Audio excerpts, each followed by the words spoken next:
요한복음 10장에 6장이라고 했어요.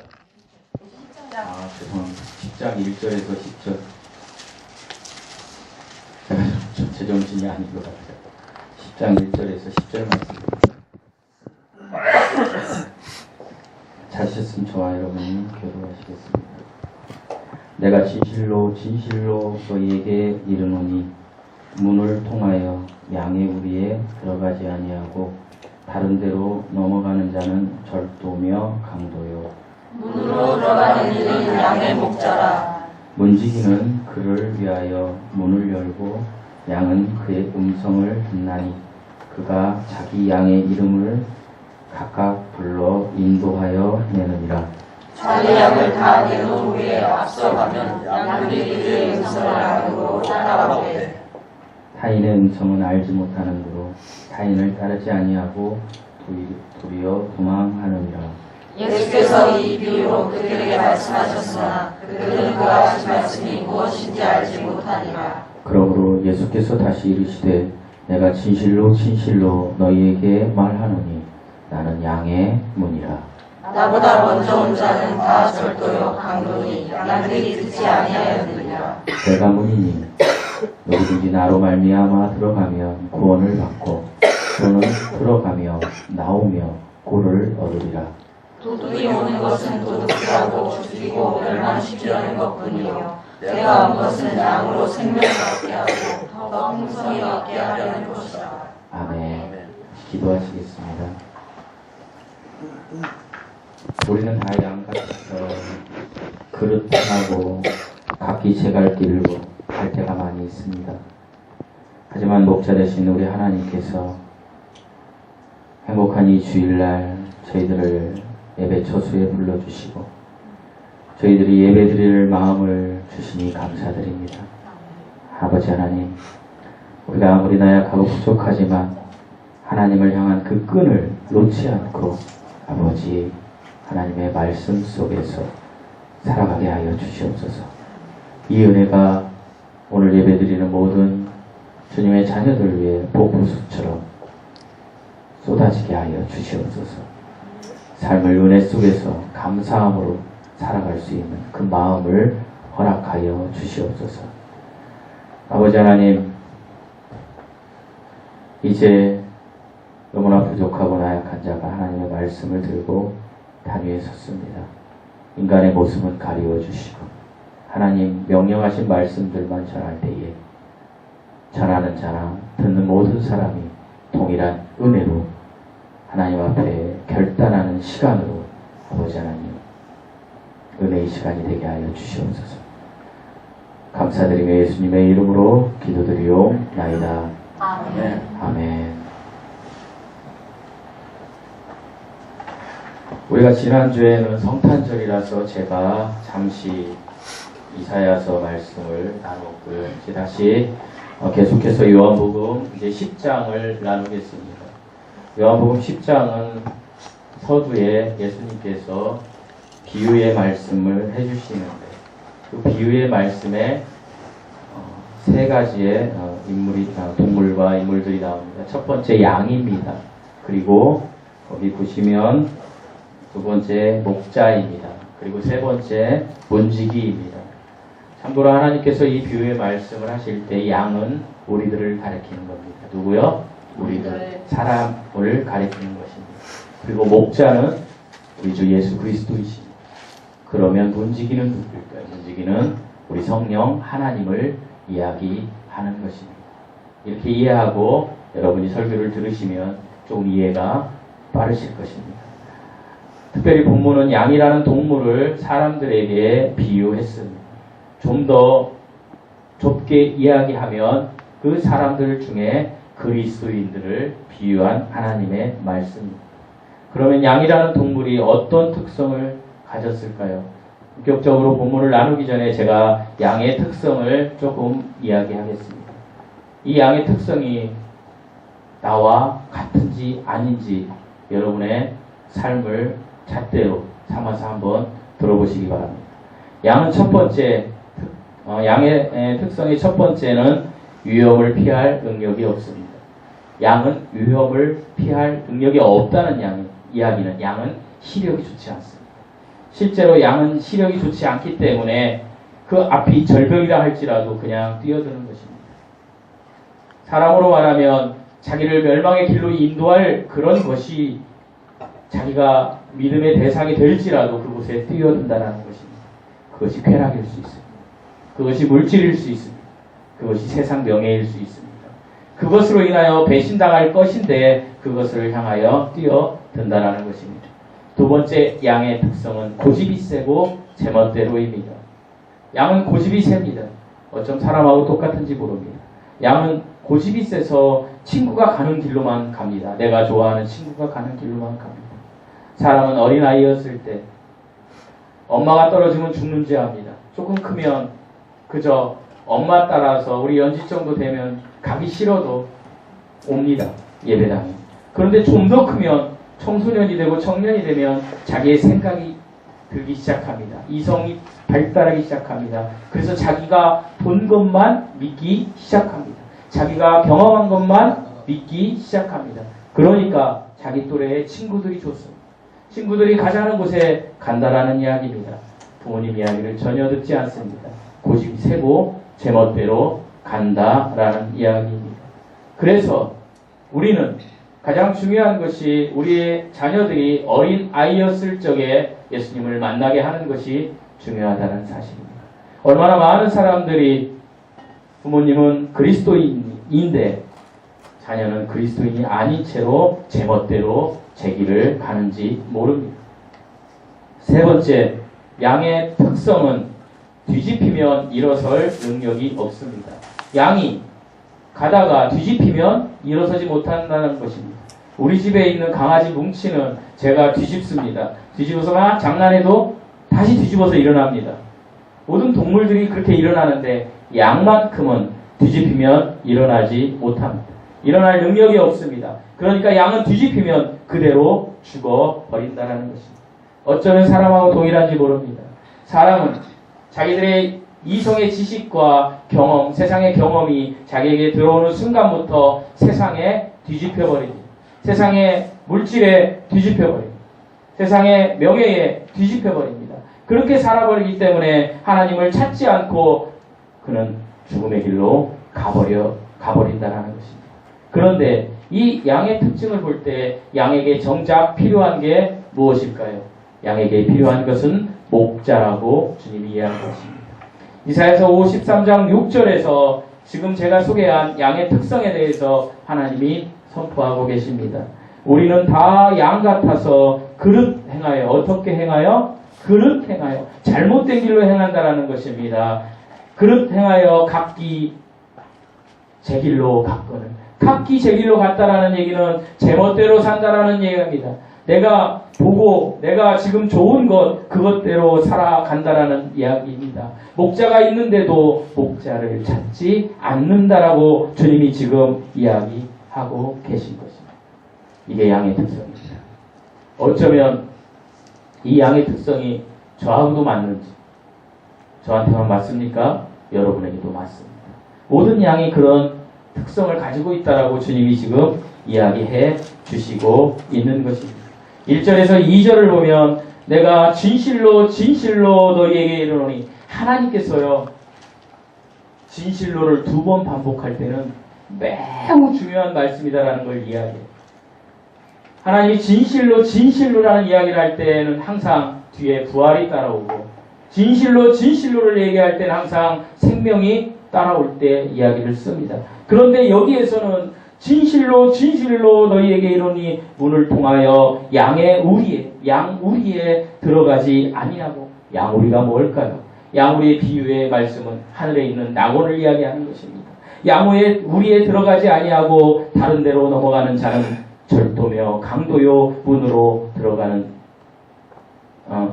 절도며 강도요 문으로 들어가는 이는 양의 목자라. 이 이야기가 무엇입니까? 목자는 문을 통하여만 들어간다는 이야기입니다. 하늘나라를 갈 때에 이 문을 통하여만 들어가야 된다는 이야기입니다. 양우리는 하늘나라입니다. 그런데 이 하늘나라에 가는 길은 한 문을 통하여만 들어가야 된다라는 말씀을 하고 계신 것입니다. 그런데 이 문이 무엇이라고 이야기하십니까? 이 문은 바로 나라. IM의 문이 나라는 이야기를 7절에서 지금 이야기하고 계신 것입니다. 우리 7절 말씀을 다 함께 읽어보시겠습니다. 7절 말씀입니다. 시작. 그러므로 예수께서 다시 이르시되 내가 진실로 너희에게 말하노니 나는 양의 문이라. 예수님이 양의 문이라는 것입니다. 다른 말로 이야기하면 사람들이 하늘나라 갈 수 있는 유일한 문이라고 주님이 이야기하고 계십니다. 예수님은 하나님께서 보내신 성부 하나님께서 보내신 참 목자이십니다. 그러므로 정당하게 문으로 들어가서 양을 불러낼 수 있습니다. 그러나 9장에 나오는 바리새인들과 서기관은 하나님의 보내심을 받지 않은 자들입니다. 그들이 아무리 하나님의 말씀을 줄줄 외우고 하나님의 말씀을 아무리 인용해도 하나님은 그들에게 강도요, 절도자라고 지금 이야기하고 계신 것입니다. 그러므로 그들은 몰래 담장을 넘어서만 들어갈 수밖에 없습니다. 왜요? 문지기가 문을 개방하지 않기 때문입니다. 문지기가 누구라고 말씀드렸습니까? 성령 하나님입니다. 문지기는 결코 그들에게 양의 우리로 들어가는 문을 열어주지 않습니다. 왜 그렇습니까? 그들은 예수 그리스도를 믿지 않는 자들이기 때문입니다. 3절에 보면 문지기는 그를 위하여 문을 열고 양은 그의 음성을 듣는다라고 이야기합니다. 여기서 그가 누구입니까? 우리 주 예수 그리스도 성자 하나님을 이야기하는 것입니다. 성령 하나님이 성자 하나님을 위하여 문을 열고 그럴 때 사람들은 성자 하나님의 음성을 듣고 그리고 그 속으로 들어간다라는 것입니다. 그리고 누가요? 성자 하나님이 양의 이름을 각각 불러 인도하여 내느니라. 사랑하는 성도 여러분, 양들의 이름을, 여러분의 이름을 각자 하나님께서 다 기억하고 계신다라는 사실을 잊지 마십시오. 하나님은 그리스도에 이렇게 통칭하지 않습니다. 이영국, 한명선, 이렇게 그리스도인 각자 된 기명자, 이런 모든 이름들을 다 기억하시고 불러내신다라는 것입니다. 정선인, 정영채. 한 사람 한 사람의 이름을 다 불러서 주님이 끄집어 내주신다라는 말씀이 3절 말씀입니다. 당시 이스라엘에는 대개 소규모로 양을 치는 사람들이 많았다라고 합니다. 어떤 사람은 5마리, 어떤 사람은 10마리, 많아야 30마리입니다. 그러니까 그 사람들은 각자 양을 이렇게 안전하게 보호할 우리가 없었습니다. 공동우리를 만들었다는 것입니다. 공동우리. 그 공동우리의 양들을 다 몰아줍니다. 거기에 문지기가 있었다라는 사실입니다. 그러면 아침마다 목자들은 양을 찾으러 문지기에게 확인을 받고 우리 안에 있는 많은 양들 가운데 자기 양들을 끌고 나가는 것이 실제적인 상황입니다. 양과 목자의 상황입니다. 놀랍게도 그런데 목자가 자기 양들의 이름을 부르면 양들은 목자의 음성을 듣고 문 밖으로 걸어 나온다라는 것입니다. 이것이 목자와 양의 관계입니다. 이것이 예수 그리스도와 여러분과의 관계입니다. 어떤 목사님들이 종종 이렇게 이야기하십니다. 여기서 목자가 목사라고. 아닙니다. 여러분 정확히 이해하셔야 됩니다. 아무리 설교를 잘하고 아무리 위대해도 내가 목자라고 이야기하면 그는 교만한 자입니다. 우리는 절대로 목자가 될 수 없습니다. 하나님은 단 한 번도 목사에게 목자라는 호칭을 주시지 않습니다. 우리는 다 그릇된 양입니다. 저도 그릇된 양입니다. 그럼 목사는 무엇입니까? 사역자는 무엇입니까? 집사는 무엇이고 권사는 무엇입니까? 그것은 그 직분은 목자라기보다는 양치기 옆에 앉아 있어서 같은 양인데 양 옆에 앉아 있는 대개 양을 지키는 한 동물이 있어요. 그게 뭐가 있죠? 우리 영화 같은 데 보면 양을 지키는 동물이 있잖아요. 늑대 같은 거. 예? 그렇죠. 개. 우리는 개 정도 됩니다. 양 속에 있는 개. 양들이 그 문지기가 성령 하나님께서 하나님의 말씀을 통하여 거룩의 길, 올바른 길, 하나님의 말씀으로 좁은 길을 가라고 계속해서 꽁꽁꽁 짖어대는 우리는 개 정도 되는 것입니다. 특별히 전하 직분을 받으신 분들은 양들의 곁에서 짖는 역할을 하는 사람이다. 이렇게 생각하시면 된다라는 것입니다. 올리 무엇을 짖는 거예요? 복음.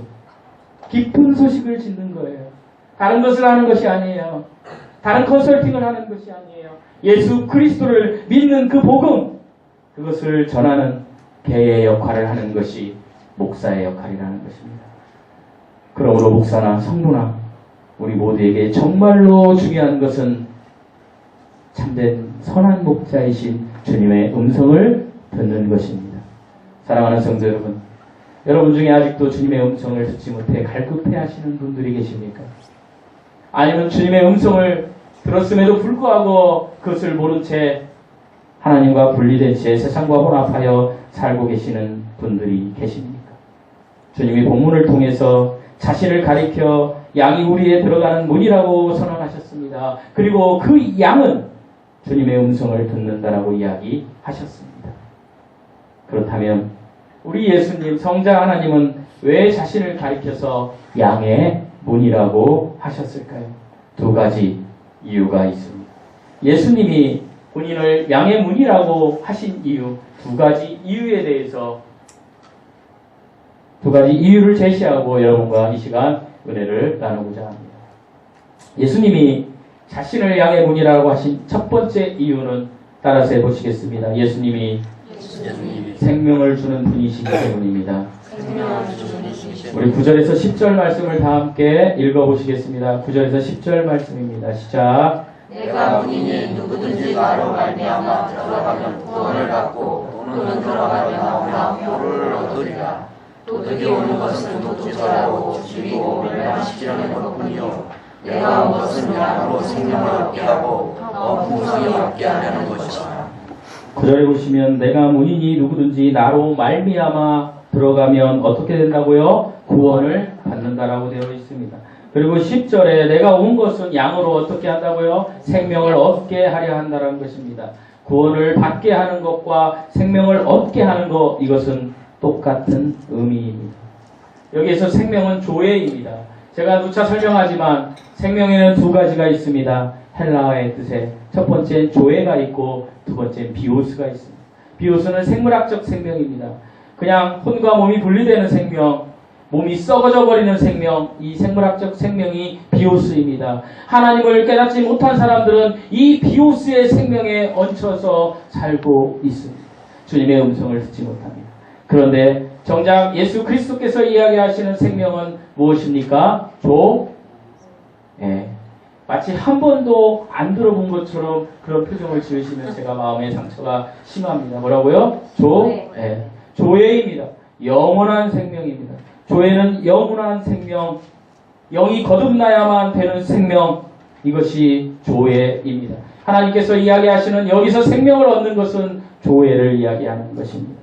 세상에 태어난 모든 사람은 제가 누차 이야기하지만 아버지의 씨 정자와 어머니의 씨 난자가 결합해서 수태가 됩니다. 잉태라고도 이야기합니다. 잉태되는 순간에 하나님께서 하늘에서 숨을 주십니다. 사랑하는 성도 여러분, 생물학적으로 정자와 난자가 만나서 잉태되는 것이지만 숨은 어머니와 아버지가 주는 것이 아닙니다. 우리의 몸을 어머니와 아버지가 주는 것입니다. 혼과 영이 들어있는 숨이 그 태아에게 들어오는 것입니다. 그 숨 속에 스피릿과 영과 혼이 들어있는 것입니다. 그 영과 혼의 주인은 하나님이십니다. 그리고 이제 10달이 지난 다음에 그 아기는 태어납니다. 그리고 70년에서 90년 동안 몸이 모두 소진될 때까지 살아갑니다. 그리고 그 유한한 생명은 이제 하나님이 정하신 때에 끝나게 되어 있습니다. 이 육신의 생명으로는 우리는 영혼을 보장받지 못합니다. 절대로 보장받지 못합니다. 그런데 주님께서 이렇게 이야기하십니다. 너에게 생명을 주겠다. 영생을 주겠다. 왜 그런데 이 육신의 몸으로 영생을 보장받지 못할까요? 왜 영생으로 이어지지 못할까요? 성경의 대답은 명확합니다. 그것은 죄 때문입니다. 로마서 5장 12절에 주님은 이렇게 이야기하십니다. 이러므로 한 사람으로 말미암아 죄가 세상에 들어오고 어디요? 죄가 세상에 들어오고 죄로 말미암아 사망이 왔나니 이와 같이 모든 사람이 죄를 지었으므로 사망이 모든 사람에게 임하였느니라. 너희가 죽는 것은 죄 때문이다. 너희가 죽는 것은 너희가 생물학적인 비오스의 생명이 유한한 것은 죄 때문이다. 그런데 이 죄가 무엇입니까? 여러분이 도덕적으로 짓는 죄입니까? 내가 친구에게 잘못한 죄입니까? 내가 부모님에게 잘못한 죄입니까? 이런 도덕적인 죄가 아니라는 말씀입니다. 이 죄는 아버지 하나님을 모른 채 태어난 영이 죽어있는 상태로 태어나서 살아간 그 죄를 이야기하는 것입니다. 사랑하는 성도 여러분, 어머니 몸에 씨 난자가 한 달에 한 번씩 생성이 된다고 합니다. 그런데 난자는 정확히 비오스의 생명체를 가지고 있습니다. 비오스의 생명체를 가지고 난자는 한 세상을 삽니다. 제가 정확히 주기는 모르겠는데 한 주기를 살아갑니다. 우리가 70에서 90년 살아가듯이 난자도 살아갑니다. 그런데 그 난자는 특별한 사건이 없으면 그냥 죽어서 소멸돼 버립니다. 그런데 그가 특별한 사건을 만납니다. 어떤 사건입니까? 하나님이 정한 법칙대로 정자를 만나게 됩니다. 정자를 만나게 되면, 특별한 사건을 만나게 되면 그 죽음의 씨가 생명의 씨로 바뀌게 됩니다. 그것을 우리는 잉태라고 합니다. 그 잉태가 되어서 10달 동안 그 아이가 오장육부가 자라고 태어날 때가 되면 전혀 다른 세상으로 나오게 됩니다. 전혀 다른 세상에 나와서 응애하고 웁니다. 그리고 70년에서 90년을 살아간다는 것입니다. 여기에 적용되지 않은 분이 여기 계십니까? 여기에 적용되지 않은 분들이 여기 계시냐는 말씀입니다. 우리는 다 여기에 적용된 삶을 살고 있습니다. 그래서 우리는 70에서 90까지 지금 달려가고 있습니다. 그런데 하나님은 이야기하십니다. 네가 그렇게 살아갈 동안에 네가 생물학적으로 죽을 건데, 그리고 네가 영원히 지옥에 갈 건데, 내가 정한 법칙이 있다. 네 인생에 단 한 번의 특별한 사건이 또 있어야 한다. 난자가 정자를 만나듯이. 그것은 영이 거듭나는 것입니다. 예수님이 니고데모에게 얘기했다. 예수님이 수가성 여인에게 이야기했다. 영이 거듭나야 되는 것입니다. 사랑하는 성도 여러분, 영이 반드시 거듭나야 혼이 구원받습니다. 영이 거듭난다는 것은 영이 살아서 하나님을 알게 된다는 것입니다. 하나님을 알게 되면 우리가 믿음이 생깁니다. 그래서 영원한 본향을 사모하게 된다는 것입니다. 우리는 이것을 얻기 위해서 저는 목회를 하고 있는 것이고, 여러분은 이것을 얻기 위해서 이 예배당에 모이는 것입니다. 모든 사람에게는 한 사람도 예외가 없이 구원이 필요한 것입니다. 특별한 사건이 필요하다라는 것입니다. 누구든지 구원을 받으려면 양의 문 대신 예수님을 찾아야 합니다. 그리고 구원의 문 대신 예수님 앞으로 여러분처럼 나와야 합니다. 그리고 이제 그 문으로 들어가야 합니다. 그 문으로 어떻게 들어갈 수 있습니까? 여러분이 이렇게 하나님의 말씀을 듣고 여러분이 하나님의 말씀을 묵상하고 보고 읽을 때 그 문이 열립니다. 누구를 통해서? 성령 하나님이신 그 문지기를 통해서 문이 열리게 됩니다. 그럴 때 하나님께서 우리에게 믿음이라는 페이스의 선물을 주신다는 것입니다. 사랑하는 성도 여러분, 이 경험을 여러분은 다 하셨습니까? 이 경험을 하셨다면 이제부터 두려움 없이 자존감을 가지고 하나님의 자녀답게 여러분의 귀가 열려서 하나님의 음성을 듣고 하나님을 의지함으로 샬롬의 삶을 살아가시기 바랍니다. 세상에 연연하지 마시기 바랍니다. 하나님께서 영혼을 약속하셨습니다. 이 땅의 것은 제가 아까 소개한 크로스비의 여사처럼 이 땅의 것은 언젠가 유한하게 썩어질 것이라는 사실을 인지하시고 하나님의 말씀대로 하나님의 규칙대로 거룩의 삶, 성결의 삶, 그리스도인다운 삶, 그리스도의 향기를 드러내는 삶을 사시라는 이야기입니다. 이 은혜가 여러분 모두에게 임하시기를 예수님의 이름으로 축원드립니다. 둘째로, 예수님께서 양의 문이라고 이야기하신 이유는 따라서 해보시겠습니다. 예수님만이 구원자이시기 때문입니다. 우리 9절 말씀을 다 함께 읽어보시겠습니다. 9절 말씀입니다. 시작. 내가 너희니 누구든지 나로 말미암아 들어가면 구원을 받고 또는 들어가면 나오면 복을 얻으리라. 양우리에는 문이 하나밖에 없습니다. 이와 같이 구원을 얻을 수 있는 길도 그리스도 외에는 없다라는 사실입니다. 양의 문으로 들어오는 사람만 구원받을 수 있습니다. 요한복음 14장 6절에서 예수님은 내가 곧 길이요 진리요 생명이니 나로 말미암지 않고는 아버지께로 올 자가 없느니라라고 말씀하셨습니다. 예수님만이 더 웨이, 예수님만이 더 트루스, 예수님만이 더 라이프. 영어에서 더는 무엇입니까? 유일하다는 뜻입니다. 유일한 길이라는 것입니다. 영원한 생명을 줄 수 있는 유일한 길, 예수 그리스도, 그분이 양의 문이라고 지금 본문에서 스스로 이야기하고 계십니다. 사랑하는 성도 여러분, 예수님 외에는 구원이 없다라는 이야기입니다. 세상에 지금 많은 사람들이 기독교를 배척합니다. 배척하는 이유 중에 하나가 이게 있습니다. 기독교는 왜 자기네만 독단적으로 예수 외에는 길이 없다라고 이야기하는가? 천주교, 불교 이런데 이슬람교는 그렇지 않은데 너무 배타적인 것 같다. 나는 그런 기독교라면 믿지 않겠다. 여러분 그렇게 이야기하는 사람들이 많습니다. 그리고 이렇게 이야기합니다. 그것은 다 종교를 존중하지 않는 것이다. 사랑하지 않는 것이다. 관용하지 않는 것이다. 이렇게 이야기하는 사람들이 많이 있습니다. 사랑하는 성도 여러분, 존경과 존중과 사랑과 관용은 사람과 사람의 관계 속에서 그 사람의 인격의 성숙도가 나타나는 것일 뿐 진리는 아니라는 것입니다. 신과 피조물의 창조주와 피조물 사이의 진리는 아니라는 것입니다. 창조주와 피조물 사이의 진리는 유일하게 구원이 예수 그리스도에게만 있다는 사실을 믿는 것입니다. 이것은 타협할 사항이 아닙니다. 구원받는 길에 대한 유일한 길에 대한 것은 명령입니다. 창조주 하나님의 명령입니다. 세상 사람들의 생각이나 말에 흔들리지 마시고 우리가 구원을 주시는 분은 오직 하나님밖에 없다는 고백으로 나아가십시오. 아직까지 예수 그리스도를 만나지 못한 분이 계시다면 오늘 이 시간부터 한번 예수 그리스도를 만나기 위해서 전투적으로 크로스비 여사처럼 삶과 죽음의 경계 속에서 한번 별도라고 한번 나아가 보십시오. 반드시 예수님을 만날 수 있습니다. 여러분이 예수님을 만날 때 여러분의 환경이 바뀌지 않아도 여러분의 마음이 바뀌어서 여러분이 귀족처럼 자유를 누릴 수 있는 그런 삶을 주실 것입니다. 16세기 중반부터 유럽의 포르투갈, 스페인, 영국, 독일, 프랑스에는 그 나라를 부강하게 하는 한 가지 일들이 있었습니다. 그 일이 뭐냐면 노예 무역입니다. 아프리카에 가가지고 노예를 이제 삽니다. 흑인들이죠. 그래서 그 사람들을 짐승과 같이 배에다 싣습니다. 한 배에 4,000명씩 실었다라고 합니다. 실을 때 인권이 어디 있습니까? 여러분처럼 앉아있는 의자가 어디 있습니까? 생선처럼 짐승처럼 궤짝을 딱 짜고 거기에 다 세웁니다. 세워서 이렇게 칸을 만들어서 4,000명의 노예들을 세우고 음식도 주지 않습니다. 화장실도 없습니다. 여자가 됐건 남자가 됐건 그 자리에서 그냥 하는 겁니다. 여러분 지금 감옥에 가도 이렇지는 않습니다. 그런 상황에서 4개월 동안 그 나라를 갈 때 그들이 죽지 않도록 가끔 한 번씩 물을 뿌려줍니다. 물 먹게. 그리고 음식을 뿌려줍니다. 그리고 그 의식 속에 이렇게 심어줍니다.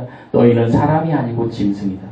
너희는 무조건 짐승이기 때문에 복종해야 된다. 이렇게 세뇌시킵니다. 그들이 유일하게 반항할 수 있는 그것은 그들의 머릿속에 나는 짐승이다. 나는 짐승이니까 반항하면 안 된다. 그런데 그들이 유일하게 반항할 수 있는 한 가지 사건은 무엇이냐? 그들이 노예전에 내려서 그들이 노예의 삶을 살아갈 때 나는 짐승이다. 나는 짐승이다. 이렇게 살아가면서 유일하게 반항하는 한 가지는 아기를 낳지 않는 것입니다. 자식을 낳지 않는 것. 왜? 자식을 낳으면 내 자녀가 노예 생활을 하기 때문에 나는 짐승이다라는 것을 내 대에서 끊어버리겠다라고 하는 것입니다. 그런 생활을 하는 것입니다. 이것이 노예의 생활입니다. 우리는 어떻습니까? 돈이 노예입니다. 돈이 있는 곳에 우리들이 몰려듭니다. 세상에 부귀영화가 있는 곳에 우리들이 몰려듭니다. 나의 이익이 있는 곳에 내가 몰려듭니다. 나의 쾌락이 있는 곳에 내가 몰려듭니다. 우리는 노예 같지 않느냐는 말씀입니다. 그런데 주님이 이렇게 이야기합니다. 구원자이신 그분 앞에 와라. 우리는 아프리카 노예들이 유럽의 상인들의 아프리카 사람들이 유럽의 상인들의 노예가 되었듯이 우리는 죄의 노예가 되어 있습니다. 여기서 죄는 제가 계속해서 이야기하지만 부도덕한 행위가 아닙니다. 여러분 중에 한 번도 나는 죄를 안 지었습니다. 이렇게 하시는 분 있으면 한번 손 들어보세요. 저를 포함해서. 없어요. 아무도 없어요. 예수 그리스도 외에는 없습니다. 한 번도 죄를 짓지 않는 사람이 없다라는 것입니다. 그럼 우리는 다 지옥의 자식들이라는 말씀입니까? 그런 죄를 이야기하는 것이 아닙니다. 여기에서 죄란 구조받아야 될 어떤 상태. 여러분은 구조받아야 될 상태에 있다는 것입니다. 여러분은 죄의 물에 빠져서 허우적거리고 있는 상태에 지금 있다는 것입니다. 하나님을 모르는 상태에 있다는 것입니다. 이것이 죄라는 것입니다. 본성으로만 사는 것, 이것이 죄라는 것입니다. 나는 짐승이다라고 고백한 아프리카의 그 사람들처럼 죄의 노예가 되어서 세상 것을 사랑하면서 살아가는 거, 그게 죄라는 이야기입니다.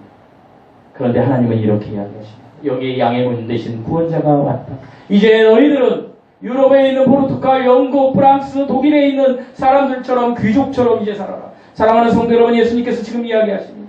양의 문에 들어온 양들은 이제 귀족처럼 살아라는 이야기입니다. 이것이 구원입니다. 예수 그리스도를 믿고 구원받았다면 우리의 의식구조를 180도 바꿔버리라는 것입니다. 여러분, 돈을 사랑했습니까? 돈을 버리십시오. 명예를 사랑했습니까? 명예를 버리십시오. 자녀를 사랑했습니까? 자녀를 버리십시오. 그리고 예수님 속에서 나는 귀족처럼 살아겠다고 라고 결심하고 한번 살아보십시오. 그러면 제가 앞에서 이야기했던 돈, 명예, 자녀, 부모, 모든 것들이 하나님 앞에 승리로 다가올 것입니다. 하나님께서 반드시 그렇게 해주십니다. 사랑하는 성도 여러분, 세상이 얼마나 무서운지 아십니까? 2019년 기해년은 무슨 띠입니까? 네, 정확히 나오지 않습니까? 우리의 의식 속에서 나는 짐승이다라고 생각하며 산다는 것입니다. 돼지해로 산다. 돼지처럼, 돼지하면 뭡니까? 돈입니다. 돈 하면서 산다라는 것입니다. 사랑하는 성도 여러분, 돼지처럼 사지 마십시오. 불 속에 있으면 타버립니다. 그와 같이 죄 속에 있으면 사망해버립니다. 하나님을 모른 채 죽으면 사망의 깊은 골짜기로 들어가게 됩니다. 여러분에게 제가 고백합니다. 여러분, 지금부터 인생을 한번 여러분이 가던 길에서 멈추시고 하나님의 길로 바꿔보십시오. 반드시 10년 후에 여러분의 삶에 간증의 삶, 기뻐하는 삶, 정말로 자족하는 삶, 너무나 행복한 삶, 그런 삶이 될 것입니다. 결단하시고 하나님께로 돌아오셔서 구원자 되신 예수님으로 인하여 예수님의 임재 가운데, 하나님의 임재 가운데 귀족의 삶, 자존감이 가득한 삶, 평안의 삶을 살아가시는 저와 여러분 되기를 예수님의 이름으로 축원드립니다. 기도하시겠습니다. 사랑이 많으신 아버지 하나님, 하나님께서 성경 말씀을 통하여 우리들에게 구원자로 오셨음을 우리는 믿습니다. 이제 구원자 되신 예수님을 의지하며 아버지 하나님, 우리의 삶에 자족하며 감사하며 아버지 하나님 모든 것이 은혜입니다 라고 고백하며 살아갈 수 있는 그 믿음을 우리 모두에게 허락하여 주시옵소서. 예수님의 이름으로 기도드리옵나이다. 아멘. 찬양하시겠습니다. 고요를 지나